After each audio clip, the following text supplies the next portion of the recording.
Me gustaría comenzar el programa de hoy hablándoos un poquito sobre el fondo de lo que se va a tratar. Este programa no es necesariamente de crónica rosa, tampoco es de sociedad, tampoco es una historia ni política ni económica. Es una historia sobre las personas. Y es que el conflicto que vamos a narrar hoy entre dos reinas tiene mucho que ver con la psicología y con la moral. A fin de cuentas, y para resumir, este programa va a tratar sobre el deber y sobre las consecuencias de nuestras acciones. El deber comprendido como aquello que tenemos que hacer o aquello que es necesario y que consideramos importante hacer. Y las consecuencias comprendidas como el alcance de las decisiones y de las acciones que finalmente decidimos tomar, por un motivo o por otro. Yo ahí no me meto. Eso ya depende de cada uno. Pero sí es verdad que me gustaría haceros un par de preguntas y os agradecería mucho si queréis responderlas o bien en el chat o bien por privado. Ya sabéis que yo estoy en Instagram, @elmundodelaqui, disponible para todos vosotros. Tenéis toda la información de eso en la descripción del programa.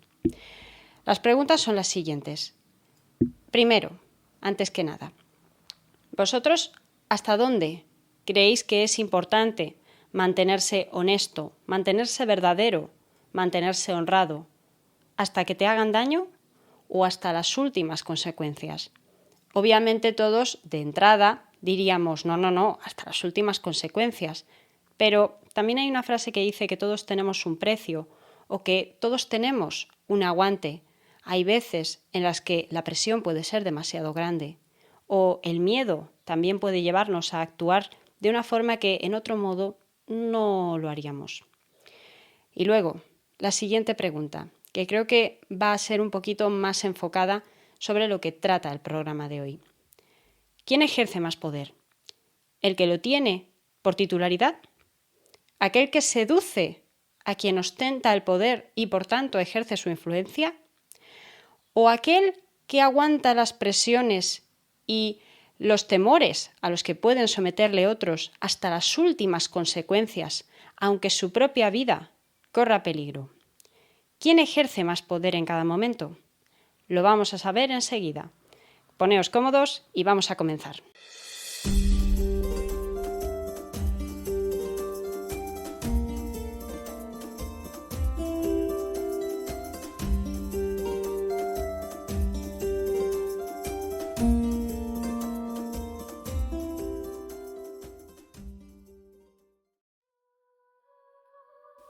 Atrás quedaron el bosque invernal y sus sonidos naturales. Ocultos entre los árboles, pensó que podría haber algún tipo de duendecillos, de esos que ríen con los problemas humanos, aparentemente insignificantes y nada relacionados con ellos. El señor Adamic se volvió un segundo para atisbar los diminutos ojillos negros o las sombras tras las hojitas, para pedir que se alejaran con una mano en el corazón. Esa mañana se iba a derramar sangre y los daños colaterales eran innecesarios. La oscura y fantasmal dama se desvaneció en el aire. Donde había estado ella ya no había nada más que aire. Sin embargo, al hombre le bastó con alzar un poco la mirada para encontrarla, sentada al borde de una de las ventanas, observando con lágrimas en los ojos el interior de un cuarto. Era como si ahí dentro la aguardara toda su vida, una vida a la cual tenía miedo de acceder. Si quieres saber cómo continúa la historia, no te pierdas Las sombras de Praga, la nueva novela de Marta Cánigo Fernández con Ediciones Antonella, ya a la venta en digital y en físico. En digital en Amazon Kindle y a través de la página web, y en físico a través de la página web en cualquier librería o encargándoselo a la autora a través de Instagram, @elmundodelaqui. Tenéis toda la información necesaria en la descripción del programa. Y ahora sí, vamos a continuar. Catalina de Aragón, nuestra protagonista de hoy, nació en el Palacio Arzobispal de Alcalá de Henares en el año de 1485. Siendo hija, por supuesto, de los archifamosos, archiconocidos reyes católicos Isabel de Castilla y Fernando de Aragón, ambos pertenecientes a la dinastía trastámara. Los abuelos de ambos estaban emparentados. por lo que para casarse había hecho falta una bula papal. De alguna manera, y si utilizamos los apellidos, el sistema de apellidos actuales de España, podríamos decir que Catalina era algo así como una Trastámara Trastámara, 2 veces Trastámara. Y en cualquier caso, eso no es lo que nos importa sobre su historia, sino lo que la llevó a convertirse en reina de Inglaterra. Veréis, Catalina nació y se crió ya en contextos de guerra. Cuando ella era muy pequeña se desarrolló la Guerra de Granada, aquella que terminó con el último reino musulmán de la península, concretamente con el reino nazarí de Granada. La historia es de sobra conocida y no quiero extenderme demasiado porque también quiero hacer un programa sobre los reyes católicos. Pero sí que os diré que en el año 1492, cuando Catalina era una niña de unos 8 años más o menos, 7-8 años, tuvieron lugar 2 sucesos de bastante importancia para el reino de Castilla. El primero fue la expulsión del reino nazarí de Granada, como ya os he comentado, con todo lo que ello implicó. Parte de la historiografía moderna considera que este suceso dio por terminado el proceso, la época de la reconquista de la totalidad de la península ibérica por parte de los reinos cristianos. Pero, además de eso, en ese mismo año, pero con unos meses de diferencia, no se descubrió, sino que se dio por terminado el primer viaje de ida y vuelta a América por parte de Cristóbal Colón. En aquel momento todavía no se tenía muy claro qué era eso que se había descubierto en mitad del mar. Unos pensaban que eran las Indias, que había conseguido llegar a las Islas de las Especias, pero otros tenían sus dudas. Había quien comenzó pronto a teorizar sobre que se había alcanzado algún tipo de archipiélago desde el cual se podía extraer todo tipo de riquezas, pero no exactamente las que habían ido a buscar en un origen. Pues bien, nos podemos imaginar que toda esta coyuntura habría afectado a un corazón joven y tierno, como habría sido el de la pequeña Catalina. Catalina, además de eso, fue educada por distintos maestros, pero toda su formación, todo lo que ella aprendió, estuvo muy supervisado por su madre, la reina Isabel, que a menudo solía hacerse acompañar de todos sus hijos.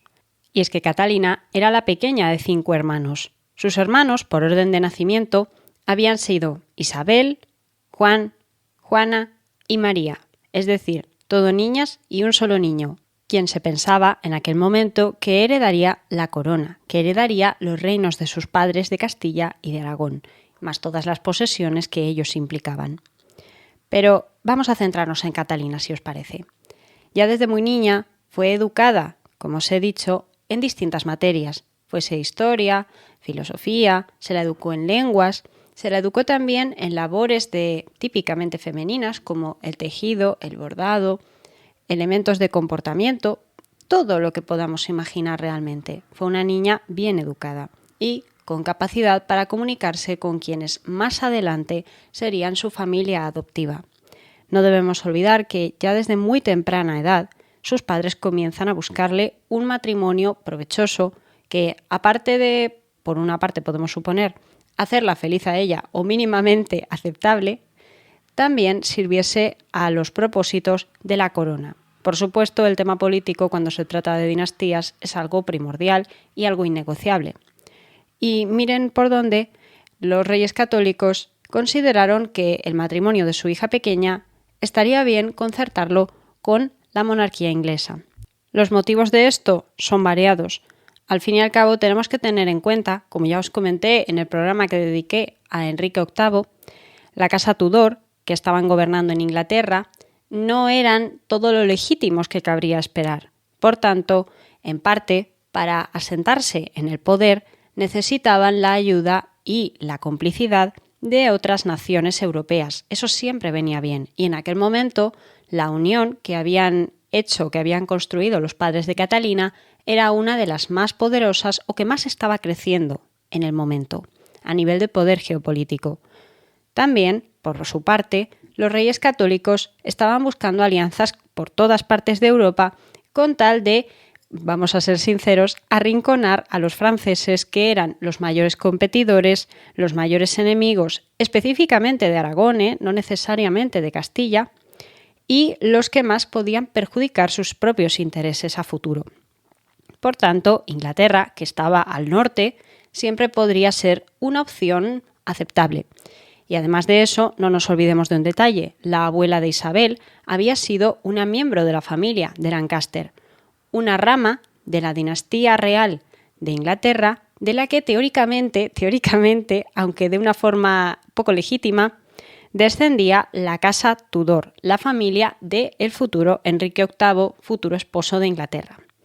Pero vamos por partes, porque realmente cuando conciertan el matrimonio no van a casar a Catalina con Enrique, sino que la casan con Arturo, el hijo mayor de los reyes ingleses Enrique VII e Isabel de York, y hermano mayor de Enrique. Era él quien ostentaba el título de príncipe de Gales en aquel momento y quien debería haber sucedido a sus padres. Por tanto, lo lógico era casar a la niña con él. Y así comenzó el viaje de Catalina después de unas arduas negociaciones en el año de 1501. Viajó en barco y también a veces por tierra hasta Inglaterra, donde Catalina fue acogida, fue recibida por su nueva familia, los cuales se quedaron bastante sorprendidos al verla.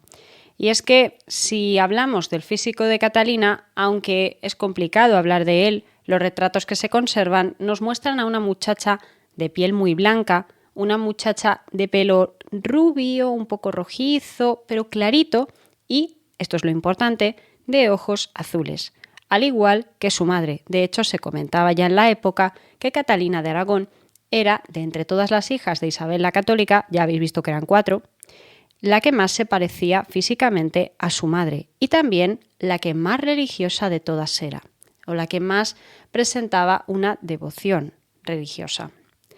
Para Catalina la religión siempre fue bastante importante y es algo que jugó no siempre en su favor, por desgracia. Pero para este momento todo parecía en orden. La familia Tudor era una dinastía más de Europa, católica, como la mayoría. Una dinastía que buscaba el apoyo después de una guerra civil, que es el modo en el que habían llegado al poder, y los Trastámara precisamente tenían legitimidad y tenían prestigio, todo lo que ellos necesitaban, y también estaban dispuestos a apoyarles, estaban dispuestas a apoyarse mutuamente ambas tierras, aunque realmente en el caso de la península ibérica era Castilla y Aragón por otro lado, que tenían sus leyes independientes. Pero estaban dispuestos a apoyarse, a ayudarse, a ser hermanos, a ser familia. Y Arturo, por lo que se cuenta, se sintió atraído por Catalina, a la que encontró agradable y dulce, una muchacha que había tenido una educación muy concreta, también, aparte de para ser una reina, para ser una buena esposa. Tenía muy claro cuál era su papel en esto y estaba dispuesta a cumplirlo. Junto con Catalina también fue una dote bastante importante, bastante apropiada para una princesa de sus categorías. Y la boda se celebró sin mayor problema, convirtiendo de esa manera a Catalina en princesa de Gales y a Arturo en un esposo que en apariencia debía estar radiante, flamante, encantado con la novia que le habían encontrado. Toda una belleza para lo que se esperaba en la época. No obstante, por desgracia, a veces pasa, la vida tiene unos planes preparados diferentes de los que pensamos, y al poco de celebrarse la boda, los flamantes esposos, los príncipes de Gales, cayeron enfermos. Quiso el destino que Catalina se recuperase de forma más o menos rápida, pero Arturo no tuvo la misma suerte y terminó muriendo, dejando a Catalina viuda y a sus padres, a Enrique VII de Inglaterra y a Isabel de York, con un dilema sobre la mesa. ¿Qué hacer con la princesa? Y sobre todo, ¿qué hacer con esa dote que ya se había pagado? Porque el tema estaba en que Catalina aseguró siempre que el matrimonio no había sido consumado, aunque parece ser que tampoco lo puso fácil para que se hicieran las comprobaciones debidas, lo cual generaba un debate. Si Catalina no había consumado, la dote se debía devolver, pero si Catalina había consumado, la dote no se tenía que devolver. De manera que, ¿cuál era la solución que podía dejarlos a todos contentos? Podemos imaginarnos a Catalina bastante triste por la muerte de su esposo, a pesar de que solamente habían vivido unos meses.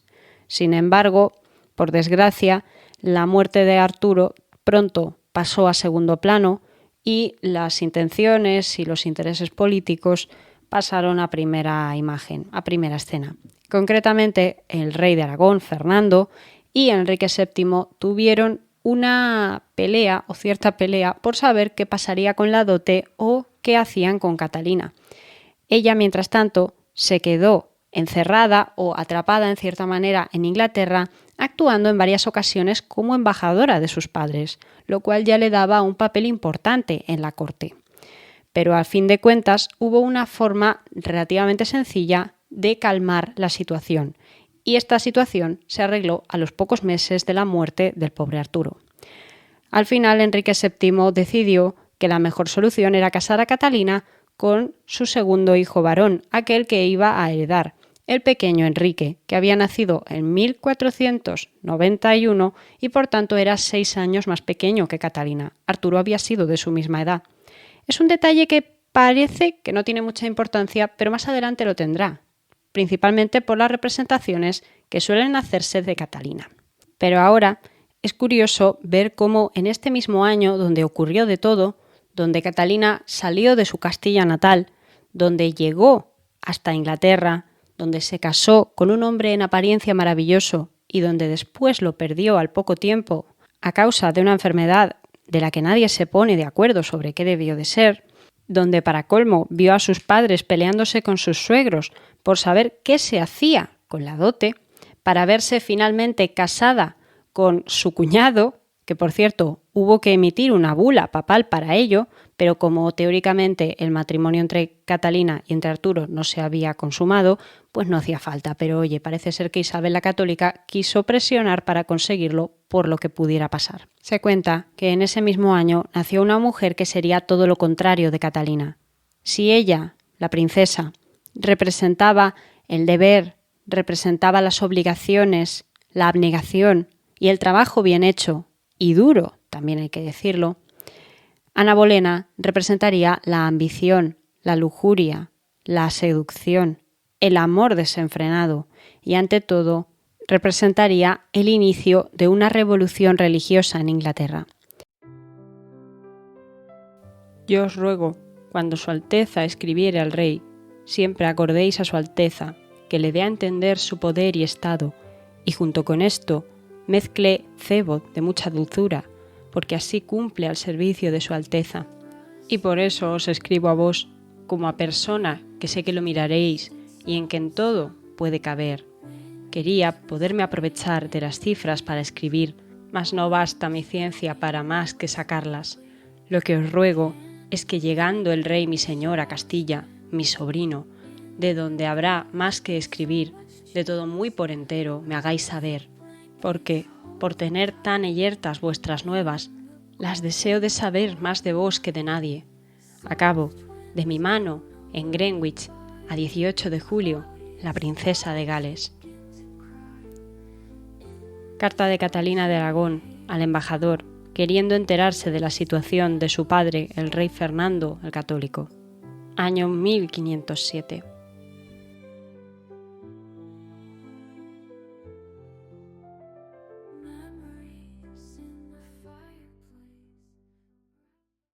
Las versiones sobre el nacimiento de Ana Bolena se contradicen entre sí, porque principalmente hay dos teorías, la que cuenta que nació en 1501 y la que sostiene que nació en torno a 1507. Pero lo que sí se sabe a ciencia cierta es que era hija de Tomás Bolena y de Isabel Bolena, quien, por otra parte, habría nacido como Isabel Howard, siendo hija, a su vez, de Thomas Howard, conde de Surrey y segundo conde de Norfolk, aunque en aquel momento todavía no ostentaba este segundo título.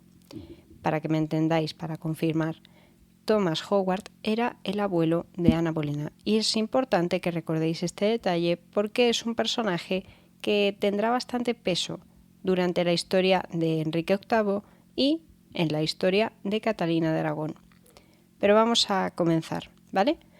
Ana no está claro tampoco dónde nació, pero hay quien cuenta que podría haber crecido, eso sí, entre Bilkring Hall, en Norfolk, y la residencia preferida de su familia, el castillo de Hever, en Kent, en Inglaterra, por supuesto.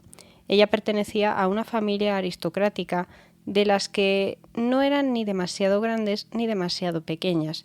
Por supuesto, estaba emparentada con los Howard, que eran una facción importante.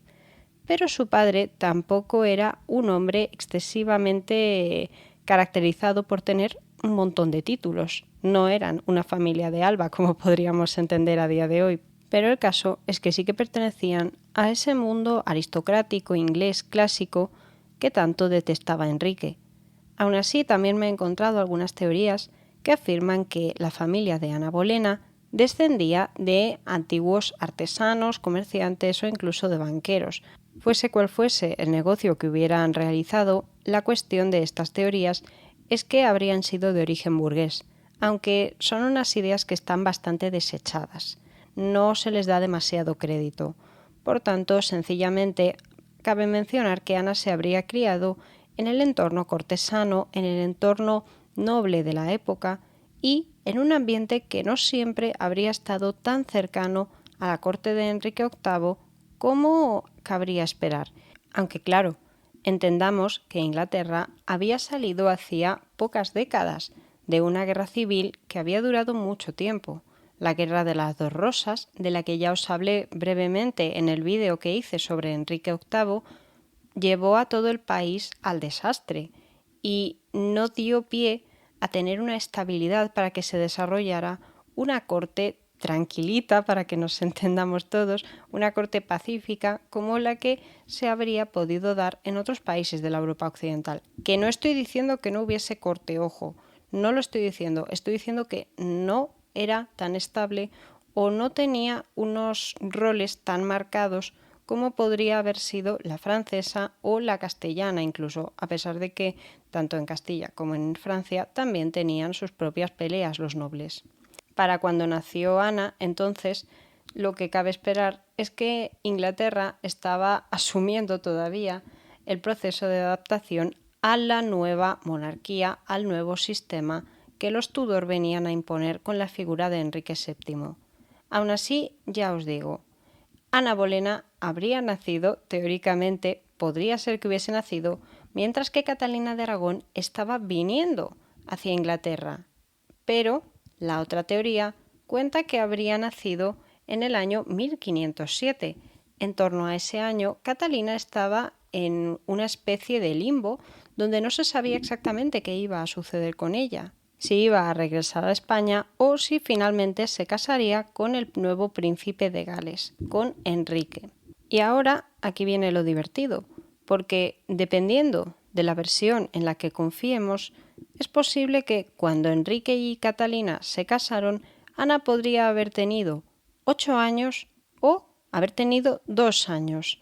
Y esto lo quiero señalar porque muchas veces cuando se menciona que Ana Bolena era 9 años más joven que Enrique VIII, muchas veces no terminamos de entender qué significaba esto para la época.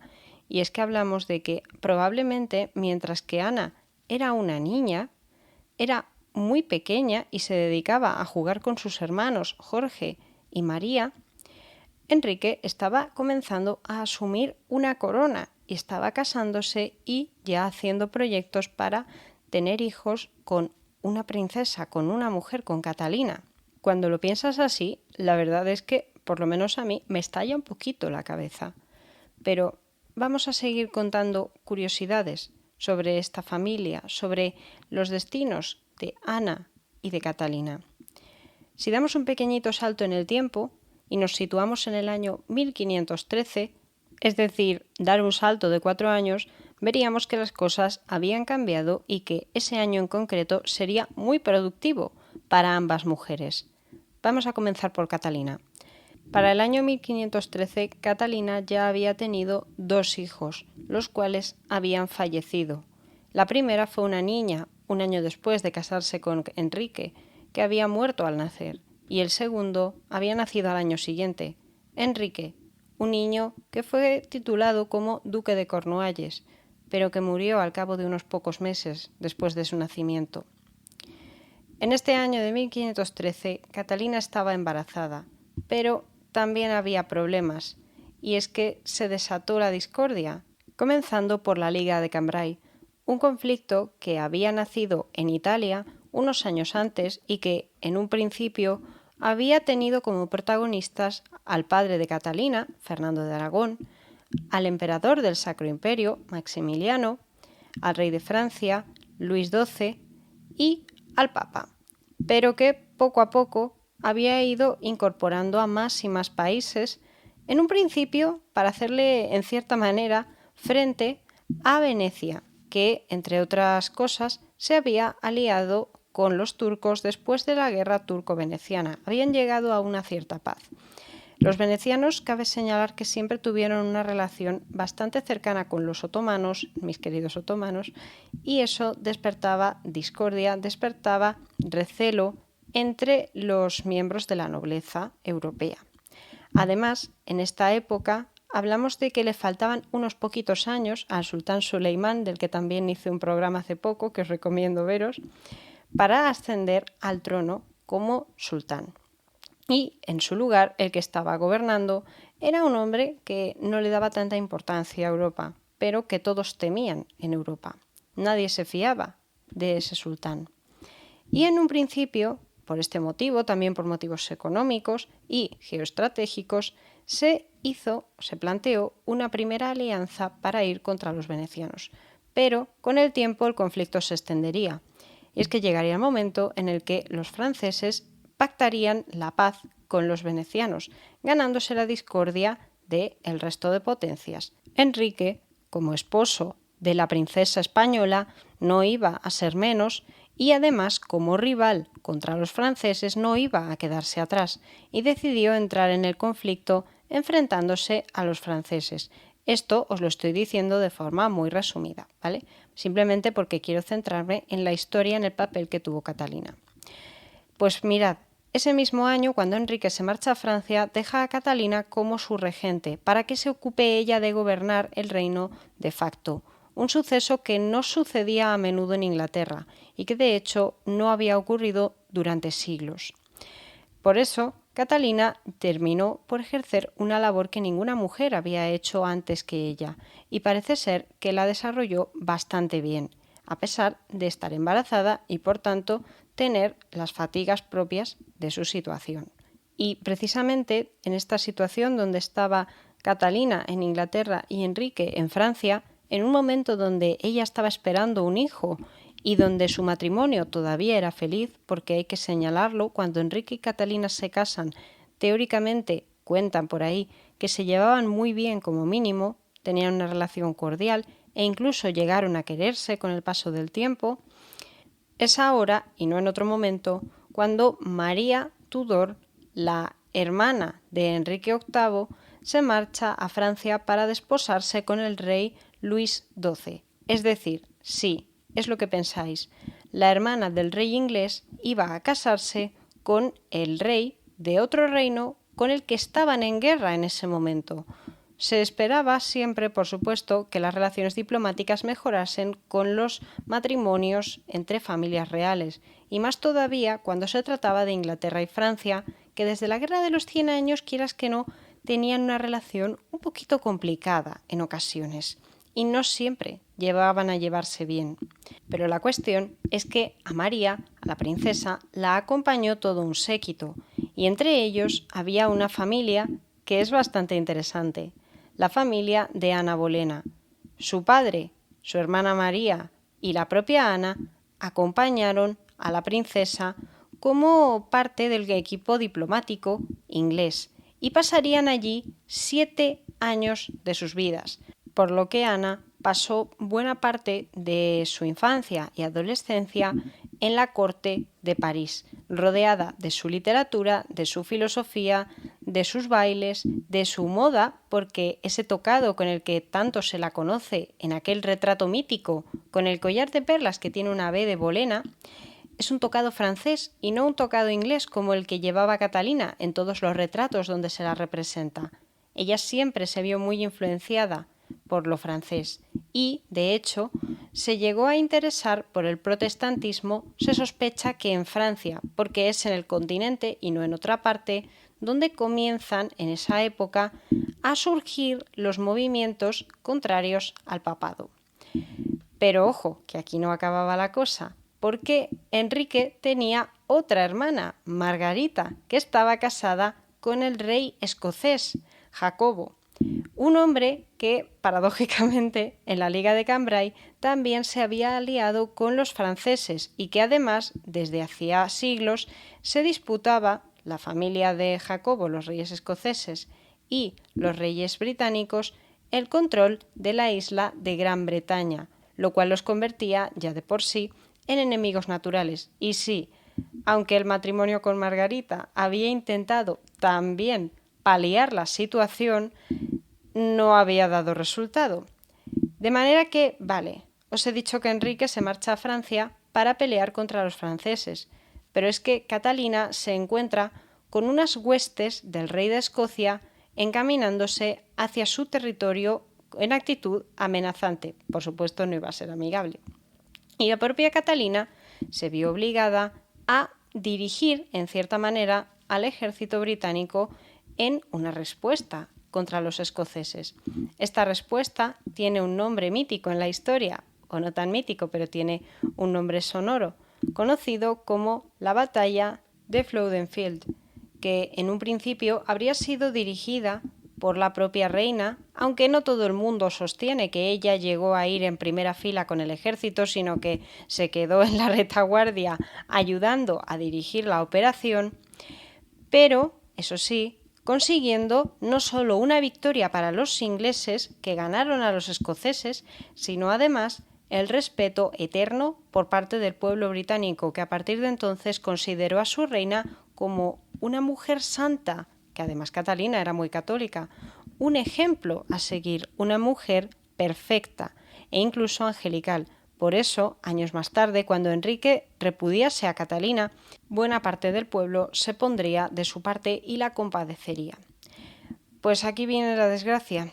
Catalina, que estaba embarazada, terminó por perder al niño tiempo más tarde, y cuando regresó Enrique, en vez de escuchar los informes del cardenal Wolsey, que hablaban sobre el buen desempeño de la reina, e incluso centrarse siquiera en la batalla militar que había tenido contra los escoceses, lo único que pudo pensar es que Catalina se había portado de forma irresponsable y que había perdido a su hijo, por lo que, parece ser, el matrimonio comenzó a distanciarse a raíz de este suceso, a raíz de esta muerte de otro posible heredero, otro niño. Por lo que podemos ver que Enrique realmente nunca llegó a apreciar a Catalina, o probablemente no llegó a apreciarla tanto como habría afirmado o tanto como podría haberlo hecho. Catalina era una pieza importante en el tablero, no solo porque era la hija del rey de Aragón, no solo porque era la hija de la reina de Castilla, sino que además sería la futura tía del emperador del Sacro Imperio Romano Germánico Carlos V, aunque todavía para este momento no estaba en el trono. Él todavía no era más que un príncipe que se estaba criando en los Países Bajos. Disculpadme, en Flandes para concretar, se estaba criando en Flandes. Pero como podemos ver, Catalina no se dedicó únicamente a intentar darle un hijo a Enrique o a ser una defensora de la Iglesia en Inglaterra, sino que además Catalina fue una reina que gobernó por su propia mano, bien como regente o que bien también ejerció su influencia para paliar ciertas situaciones que no venían para nada bien a la monarquía inglesa, como fue el episodio sucedido en 1517, 4 años después de Flodden Field, en la noche conocida como Evil May Day. Y es que parece ser que las colonias de comerciantes extranjeros y también, especialmente, de banqueros que se habían instalado en Londres con el paso de los años y que también habían ganado cierta popularidad a partir de la llegada de Catalina como una princesa extranjera de prestigio, había terminado por molestar a la población local británica. Y es que se debía en parte a que los extranjeros tenían ciertos privilegios que no tenían ellos. El rey, Enrique, había querido cuidarlos y les había eximido de muchos impuestos. Parece ser que también les había dado privilegios de cara al comercio de ciertas materias. Y tampoco gustó mucho eso de que comerciantes externos, que no se dedicaban a producir ellos mismos, compraran bienes, se los llevaran al extranjero y los vendieran. No había caído bien nada de eso, y para colmo había habido cierta crisis, subida de precios, complicaciones para la vivienda, ya sabemos cómo funcionan estas cosas. Y también se les acusaba por todo esto de competencia desleal. Por lo que la noche que va del 30 de abril al 1 de mayo de 1517 se armó una buena en Londres. Se quemaron casas, se atacaron a las personas, se generó malestar intentando atacar a los nobles y también pretendían ir contra el rey. La revuelta duró 3 días y no fue sofocada hasta que se presentó un noble con su propio ejército. ¿Sabéis a quién me refiero? Al duque de Norfolk, ni más ni menos que el abuelo de Ana Bolena, que para este momento seguía en Francia con su padre y con su hermana. Y se cuenta que estaban intentando controlar a su hermana porque tenía relaciones con diferentes hombres cada poco tiempo. Cosas que pasan a veces, ¿no? Pues bien, este suceso demostró la influencia de Catalina porque fue ella la que, preocupada por la situación y a pesar de haber sido uno de los motivos que habían atraído a extranjeros a Londres, se presentó ante el rey y ante quien hizo falta para pedir, por favor, clemencia para con los detenidos, con los cabecillas de la revuelta. Pidió que se les indultara, exigió que se les perdonara, porque habían sido movidos por una circunstancia demasiado cruel y demasiado injusta. ¿Qué ocurrió? Que le hicieron caso, perdonaron la vida de los cabecillas y los dejaron sueltos. Al poco tiempo, vamos a ser sinceros, no nos vamos a volver locos. Pero el caso es que la reina castellana consiguió que les perdonasen la vida y que no mataran a nadie, que Enrique, por su propia mano, habría acabado con todos, del mismo modo que habría acabado con toda la nobleza encantado. Pero probablemente para este momento todavía Enrique tendría cierta consideración para con su esposa, también debido a que un año antes, hacía unos pocos meses realmente, Catalina había conseguido dar a luz a una niña sana, María, la futura María I de Inglaterra, Bloody Mary. Y sí, aunque era una niña y en Inglaterra imperaba la ley sálica, que impedía que las mujeres gobernasen, ya suponía un avance, ya era un primer avance para conseguir tener un heredero. El problema estuvo en que el último hijo de la pareja, nacido en 1518, también murió al nacer, por lo que Enrique terminó por desesperarse y tampoco mostró nunca un excesivo interés en que la hija de Catalina, María, llegase a gobernar. No hizo demasiadas gestiones para abolir la ley sálica, aunque algunos de sus consejeros, como el cardenal Wolsey, señalaron que debía ser la solución más obvia si no querían que la dinastía Tudor se extinguiera. ¿Pero qué ocurrió? Que Enrique estaba pensando en otras cosas. Ya había perdido el interés por Catalina, a la que veía envejecer a marchas forzadas a pesar de tener solo 5 años más que él mismo. Tengamos en cuenta que Catalina pasó a lo largo de su vida por bastantes abortos, embarazos que no salieron bien, teniendo en cuenta todo el peso, toda la carga física y emocional que eso supone para el cuerpo de una mujer. Por tanto, la situación de Catalina era delicada. No que ella estuviese enferma, sino que era complicado gestionar en aquella época todos estos fracasos a nivel reproductivo. Y Enrique era un hombre joven, atlético y que en ese momento estaba obsesionado con las justas y el ejercicio, por lo que era atractivo para muchas mujeres. Y aunque no lo hubiera sido, al rey no es bueno decirle que no. Por tanto, Enrique tuvo muchísimas amantes durante su matrimonio con Catalina, muchas, e incluso llegó a tener un hijo bastardo, al que se planteó poner como su heredero, reconociéndolo, cambiando la ley y demás. Pero no fue una idea que tampoco dio muchos frutos, más que nada porque al cabo de unos pocos años, en el año 1522, conocerá a una mujer que cambiará su vida, y la de Catalina, a una muchacha que había regresado de Francia con aires nuevos, con aire exótico, y que aunque no era el ejemplo de belleza típico que tanto gustaba en aquel tiempo, no era rubia, no era de ojos azules, no era de piel clara, sí que tenía ingenio, inteligencia y agudeza mental, y una capacidad para que el rey se sintiera encantado que, vamos, rozaba la locura. Ana Bolena había llegado para quedarse y no pararía hasta convertirse en la reina de Inglaterra. Pero eso sí, el rey, ni corto ni perezoso, aunque sintió atracción por Ana desde el primer momento y se cuenta que la vio como muy bonita, se interesó primero por otra mujer de la familia Bolena que, al igual que Ana, estaba sirviendo como dama de compañía para Catalina, porque sí, muchas de las amantes de Enrique salían de las damas de compañía de su esposa, algo que a día de hoy vemos como cuestionable, pero que parece ser que era lo más normal del mundo. Me refiero a la hermana de Ana, María Bolena, que había tenido relaciones en Francia con el rey Francisco I y que ahora pues también estuvo con el rey inglés. Pero con ella no llegó a mucho, no llegó muy lejos. Ana captó su atención y a partir de 1525 ya estaba con ella. Mi rey y señor, me atrevo a escribir estas postreras palabras, cuando solo me salvan unas horas de entregar mi frágil cuello a las manos del verdugo. Confío en la justicia divina que, por tal, será clemente, porque, ay Señor, de los jueces humanos, es humano desconfiar de su virtud y equidad. Me dirijo a vos, mi lord, como reo que tiene los minutos contados para encontrarse ante el divino Hacedor, sino para regresaros, como por mágicos poderes a tiempos pasados, próximos y lejanos a la vez. Creo que últimamente vuestros cortesanos me pusieron el apelativo de Ana de los 1000 días, 1000 días, 3 años apenas de andadura junto a vuestra regia persona.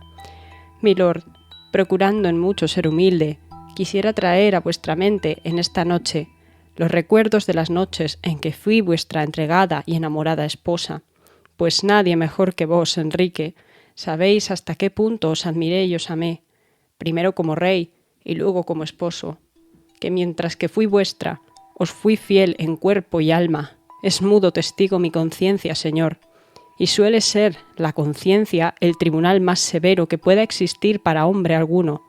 Por tal, me enfrento, si no resignada, si serena, a las manos del ejecutor, pues no hay ninguna voz en mi interior que me reproche el haberos ofendido, ni con el cuerpo ni con la mente, hasta el extremo de merecer tan riguroso castigo. Pero lo acato, milord, como lo acataría el más humilde de vuestros vasallos. Carta de Ana Bolena a Enrique VIII previa a su ejecución.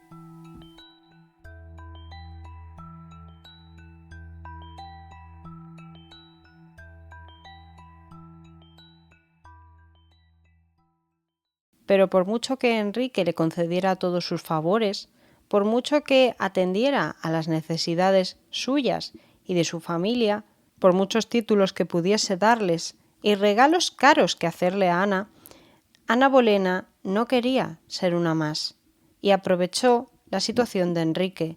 Se aprovechó en cierta manera, entendamos, de que Enrique no tenía un hijo varón, de que estaba cansado de Catalina de Aragón, de que tal vez ya no le interesaba tanto la alianza con España, de que estaba harto de considerarse un segundón en la política europea y comenzó a alimentar su propia cabeza, comenzó a darle ideas y finalmente consiguió que Enrique se replanteara el matrimonio, pero no había manera de anularlo, principalmente porque en aquella época la Iglesia ponía muy difícil la situación. Para anular un matrimonio tenía que haber una causa muy concreta, una causa de no consumación, una causa de no haber tenido hijos, causas de parentesco cercano. Catalina había tenido hijos, aunque la mayoría habían muerto, María estaba viva y era una candidata al trono perfectamente bien, de estado de salud y de estado de inteligencia. Y obviamente, si el matrimonio tenía hijos, implicaba necesariamente que había sido consumado. porque decir que tenían hijos y que no se había consumado el matrimonio habría dejado en ridículo a Enrique delante de todo el mundo. Pero mirad por dónde sí que podían alegar un parentesco cercano. Catalina había estado casada con Arturo, el hermano mayor de Enrique, y sí que se podía argumentar de alguna manera que eso se consideraba poco apropiado a nivel religioso. Enrique fue durante toda su vida, a pesar de la ruptura con el Papa, un católico bastante estricto. Nunca renegó de sus tradiciones, nunca renegó de su propia práctica religiosa, una tendencia que le procedía de familia, pues su abuela, Margarita Bozor, también había sido una católica ejemplar. Pero para este momento a Enrique le pueden las ganas de tener un heredero y ve en Ana una mujer más joven, más bonita, más inteligente, una persona que podría tal vez darle ese hijo varón que tanto deseaba. Por tanto, Enrique va a tomar al cardenal Wolsey, su más cercano aliado y ministro en aquella época, y le va a encomendar la tarea de conseguir gestionar el divorcio. Pero hay un problema, y es que por una parte el cardenal está del lado de Catalina y por otra parte no lo ve claro. Pero como el rey lo ha ordenado, pues él lo presenta ante el Papa, que en ese momento era Clemente VII, un hombre que no va a estar por la labor de anular el matrimonio, por mucha argumentación que pudieran dar sobre que Catalina había estado casada con Arturo. De aquello hacían ya bastantes años. Y además habían tenido un matrimonio sano, habían tenido una hija, que no había ningún motivo racional para anular el matrimonio. Había otros países europeos que habían tenido mujeres reinas. Castilla, la patria de la madre de Catalina, había sido bastante ejemplar en eso, no solo con la madre de Catalina, sino con otras reinas. Además de que para 1525 ya estamos en un punto donde el sobrino de Catalina es el emperador del Sacro Imperio Romano Germánico y el hombre más poderoso de Europa. Carlos V era quien estaba dirigiéndolo todo a pesar de su corta edad, y el Papa no pensaba permitir que se humillara a la tía de el hombre más poderoso de Europa y ser él el culpable de esa humillación. Por tanto, Enrique tuvo que esperar, tuvo que aguantarse y no podría ver su matrimonio finalizado a ojos de la Iglesia. Eso le proponía un problema bastante grande, y es que si se quedaba con Catalina, él veía que no iban a tener un hijo varón y probablemente tendrían que casar a María, o bien con algún rey extranjero. Había habido intentos de casarla con el rey francés y también de casarla con el sobrino de Catalina, con Carlos, pero también existía la posibilidad de casarla con algún noble inglés de menor rango. Pero es que era demasiado arriesgado, no tenía ningún sentido. Nada tenía sentido. Si María era la reina, el apellido Tudor desaparecería. Y a Enrique eso le causaba tanto terror que finalmente decidió crear un cisma en Inglaterra, crear una ruptura con la Iglesia. Concretamente, en el año 1533, sin la aprobación papal y con el respaldo del clero inglés, Enrique se aseguró de que el clero le apoyase, declaró invalidada su unión con Catalina y contrajo matrimonio, es decir, se casó con Ana Bolena ese mismo año, con unas pocas semanas de diferencia. Ni siquiera le guardó luto a su antigua esposa. Pero Catalina, una mujer firme en sus principios, se negó a reconocer la autoridad religiosa de Enrique, se negó a decir que Enrique fuese el cabeza de Iglesia de Inglaterra, porque aquello era una blasfemia. El único cabeza que había era el Papa de Roma. No había discusión al respecto.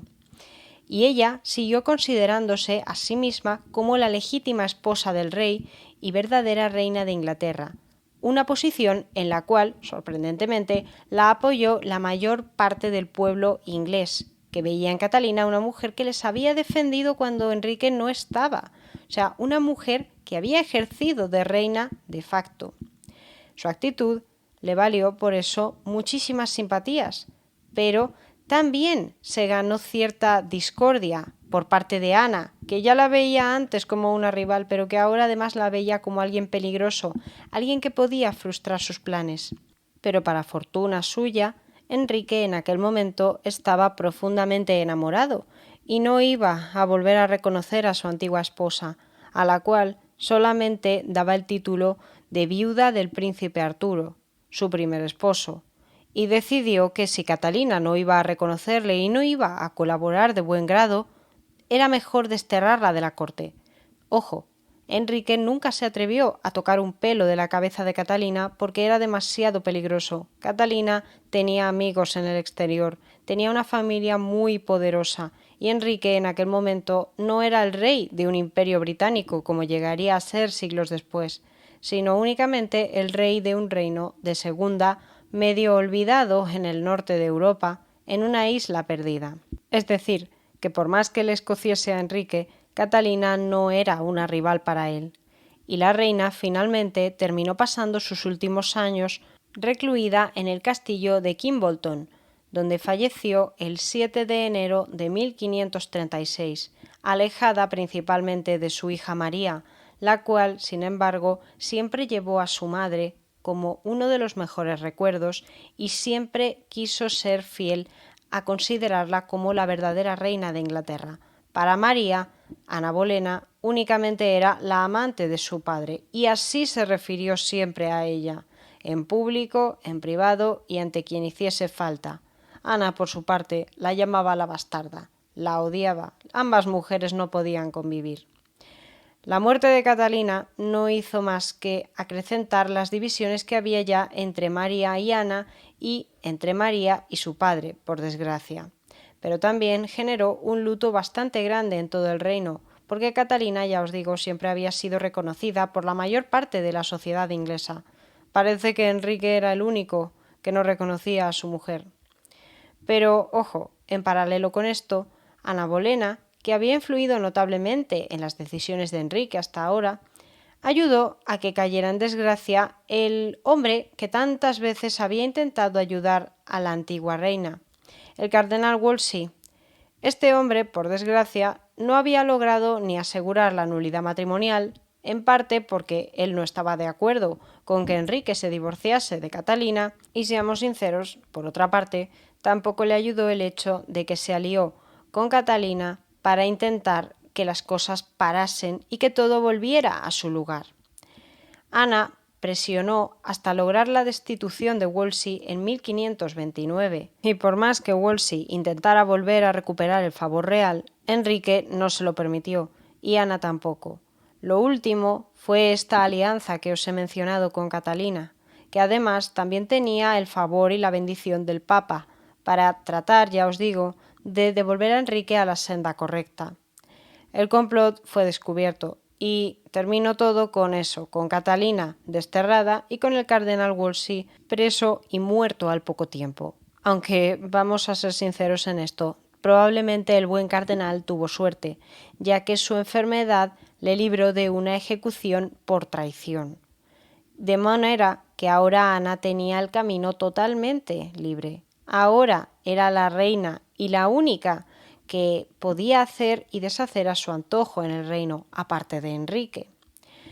Ana reforzó su posición política y también impulsó a sus favoritos en todos los huecos que se habían ido quedando a medida que Enrique había perdido el favor de sus antiguos aliados, entre ellos también el favor de Tomás Moro, a quien terminaría, con el tiempo, mandando ejecutar por no reconocer ni a Enrique como el cabeza de la Iglesia ni a Ana como la reina legítima. En vez de a estas personas, Ana consiguió dar impulso a Thomas Cromwell o al arzobispo de Canterbury, apellidado Cranmer. Con lo que Ana no contó es con que estos dos hombres terminarían por traicionarla.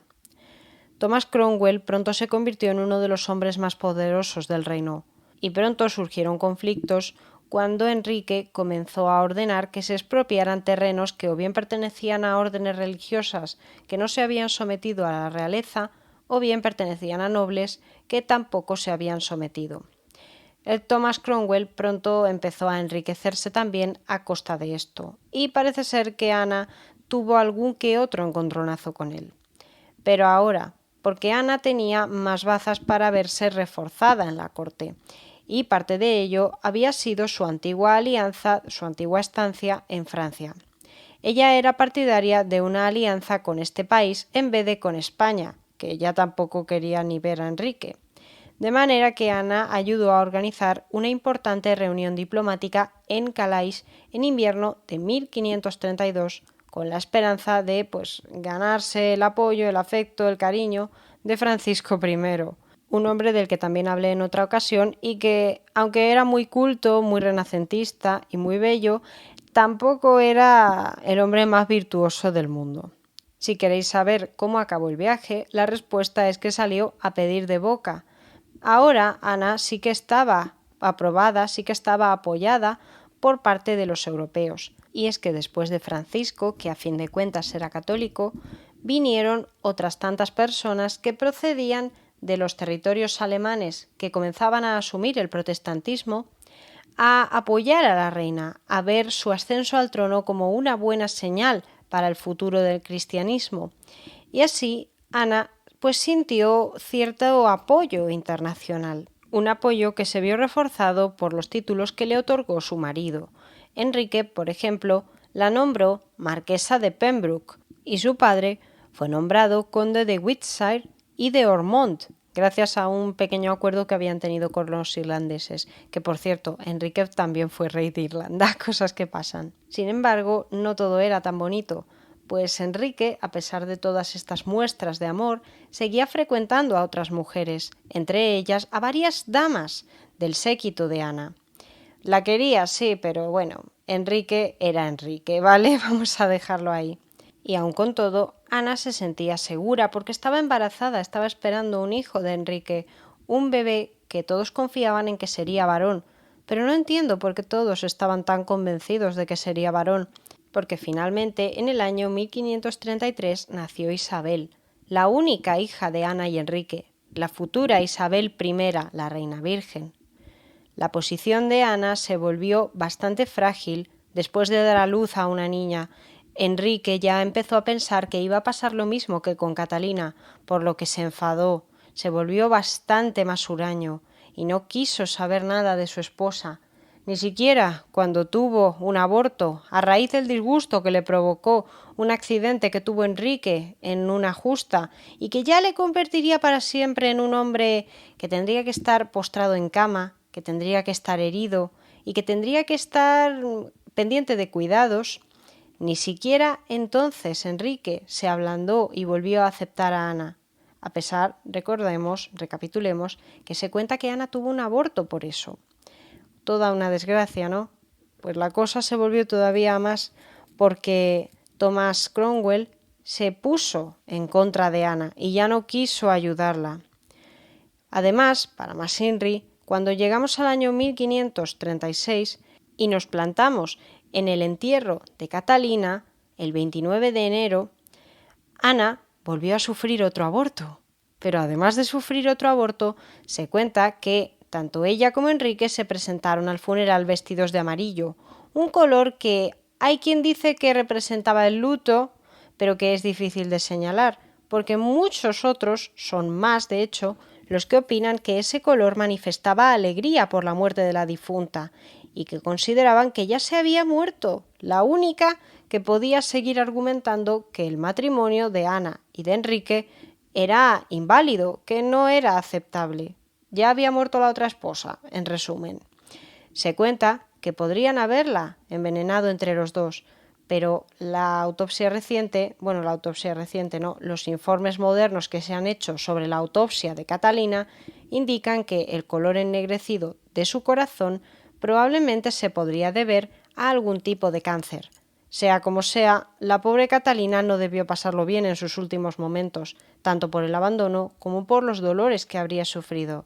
Y para colmo, ver a su esposo junto con la amante en el funeral divirtiéndose tampoco debió de ser un plato de buen gusto para María, la hija de Catalina, a la que, una mujer que siempre guardaría rencor a su padre por todo lo que había pasado. Pero muy pronto María disfrutaría de una pequeña venganza, porque la estrella de Ana comenzaba a apagarse. En apenas unos meses, la suerte y la vida de la reina de Inglaterra, aquella que tan flamante se mostraba de cara al público, con joyas, con vestidos, con banquetes, dando todo tipo de excesos a la corte, se desplomó. Ella terminó por desaparecer finalmente. Concretamente, Enrique se cuenta que, harto ya de Ana y deseando casarse con su nueva amante, Jane Seymour, otra mujer que era parte del séquito de Ana, pues le pidió a Thomas Cromwell que se deshiciera de su esposa, dicho de forma delicada. Y esto se supone porque parece ser que Ana fue inocente de todos los casos de los que se la acusó. El 2 de mayo de 1536 fue arrestada, acusada de alta traición por supuestas relaciones adúlteras y también conspirar contra el rey. Se le achacaron varios amantes, pero de entre todos el más famoso fue su hermano. Se acusó a Jorge Bolena de haberse amancebado con su hermana, algo totalmente fuera de lugar, pero que quienes piensan que Ana podría haber sido culpable aseguran que que ellos eran hermanos, pero que nunca tuvieron una relación muy cercana, nunca llegaron a compartir una infancia como verdaderos hermanos. Pero debo decir que para mí se hace difícil de creer todo esto. El caso es que Ana fue arrestada el día 2 de mayo, pues solo 10 días más tarde fue juzgada, en un juicio que ya tenía claro cuál iba a ser el veredicto. 6 días después, el día 19, Ana murió, con apenas unos 30 o 35 años en función de si hubiera nacido en 1501 o en 1507, en lo que hoy se recuerda como uno de los episodios más dramáticos y polémicos de la historia inglesa. Ana fue decapitada en la Torre de Londres.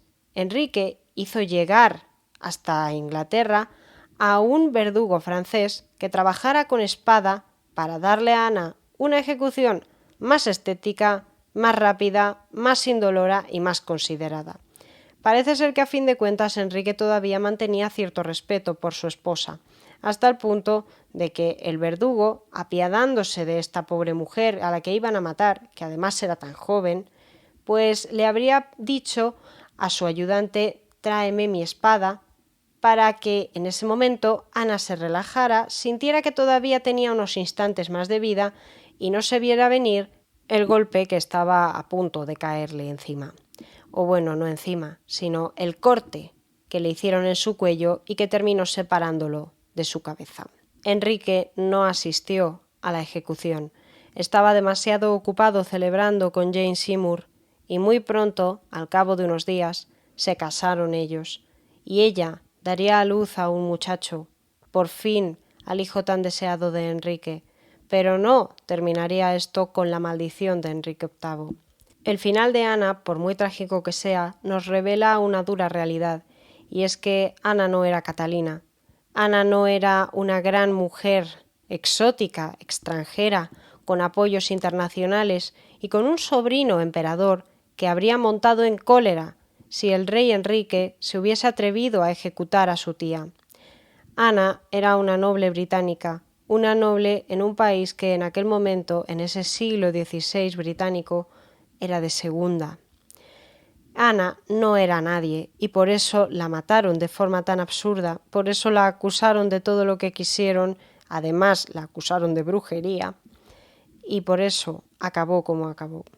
La historia de Catalina y de Ana es una historia de rivalidad, pero que también nos puede hablar mucho, como os decía en la introducción, sobre el deber y sobre las consecuencias de nuestros actos. Visto así, Catalina podría representar al deber.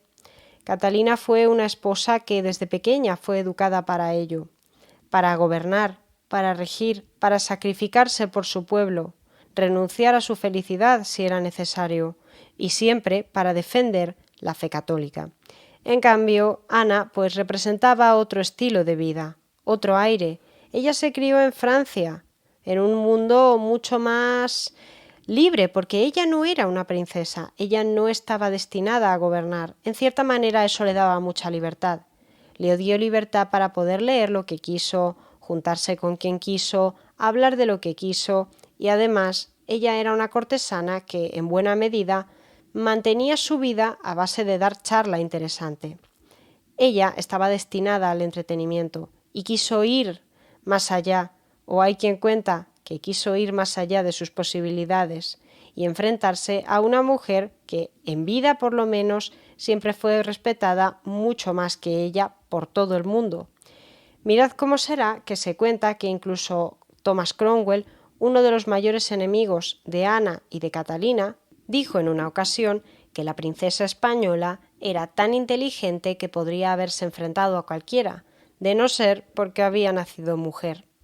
Por supuesto, todas las citas hay que cogerlas con pinzas, son dudosas, no se sabe a ciencia cierta si las dijeron con seguridad o no, pero el caso es que en cierta manera nos habla del respeto que se tenía por Catalina.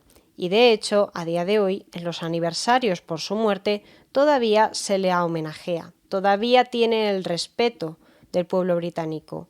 Y Ana, aunque es cierto que fue una mujer que desencadenó o ayudó a desencadenar toda una revolución religiosa, en su tiempo no fue tan respetada. Se la consideró ambiciosa, se la consideró lujuriosa, una mujer que sedujo a un rey y que por capricho, por ostentación, por deseo de riqueza y de poder, terminó arruinando a una familia. Aunque tal vez sea una visión demasiado desagradable, tal vez Ana estuvo motivada a actuar así, movida por los deseos de su familia, de medrar. A fin de cuentas, la vida en la corte era muy complicada y Ana, probablemente, si no se hubiera convertido en la reina, habría sido una más de todas las amantes de Enrique, una mujer más utilizada en cierta manera, aprovechada durante un tiempo y después desechada. Y Ana, hay que reconocer, se rebeló contra ello, se rebeló contra esa idea y se convirtió en reina porque ella se lo propuso. Fue Enrique, después de todo, el que armó la que armó. ¿O no? Esto ya son juicios de valor, pero creo que os he dejado bastantes ideas y sobre todo creo que os he descubierto a una mujer, Catalina de Aragón, que es mucho más y que fue mucho más de lo que la historia le ha querido atribuir como la esposa repudiada de Enrique VIII. Y hasta aquí el programa de hoy. Espero que os haya gustado mucho. A mí me ha encantado, como siempre.